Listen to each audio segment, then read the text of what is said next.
Bonjour à toutes et à tous. L'objet de ce cycle de conférences est donc le musée historique de Versailles. Ce musée historique a été constitué par Louis-Philippe en 1837.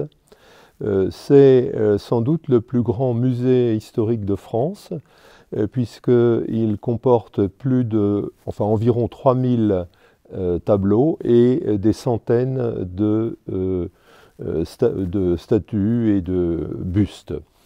L'objectif de Louis-Philippe était en fait double. C'était d'une part un objectif politique qui était le suivant, à savoir il souhaitait réconcilier les Français après la Révolution, l'Empire et même la Restauration qui s'était terminée par la Révolution de 1830.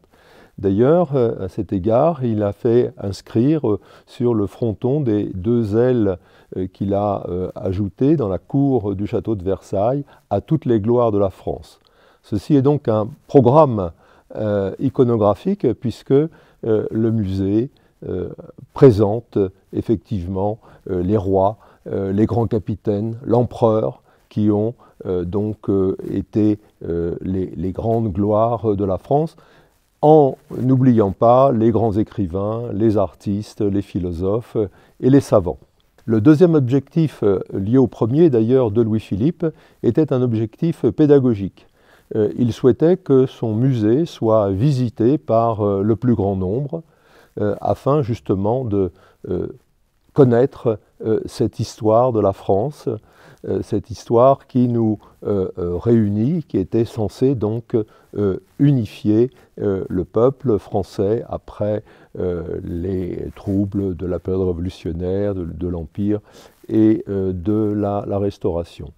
À cela s'ajoute un objectif implicite qui est un objectif artistique, à savoir que Louis-Philippe a passé la plus grande commande jamais passée de peinture pour pouvoir illustrer cette histoire. La Galerie des Batailles, qui est la principale partie de ce musée historique de Versailles, mais il y en a d'autres, couvre la période allant de la victoire de Clovis à Tolbiac, aux alentours de 495, jusqu'à la bataille de Wagram en 1809.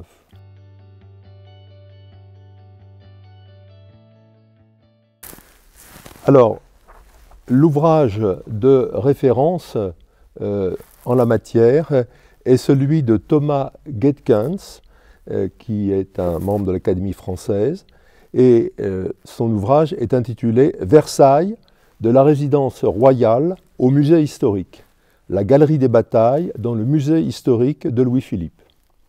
On peut également consulter un ouvrage plus récent qui est dû à Valérie Bajou, conservatrice du patrimoine, Louis-Philippe et Versailles. C'est le catalogue de l'exposition qui a eu lieu en 2018-2019 au château de Versailles.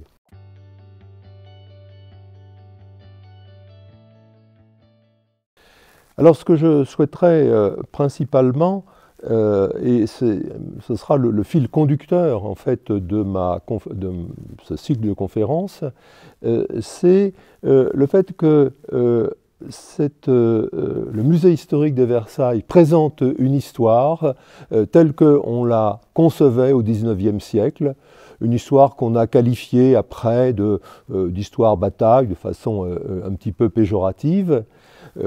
Mais il est évident que tout cela fait partie de notre imaginaire collectif. Toutefois, aujourd'hui, on n'aborde plus l'histoire sous cet angle-là, du moins exclusivement. on a différencié les points de vue en s'interrogeant sur la constitution du territoire, qui n'est pas forcément progressive, sur les rapports du pouvoir avec la société, comment des forces résistent à l'organisation du pouvoir par l'État, l'État qui en France a constitué la nation.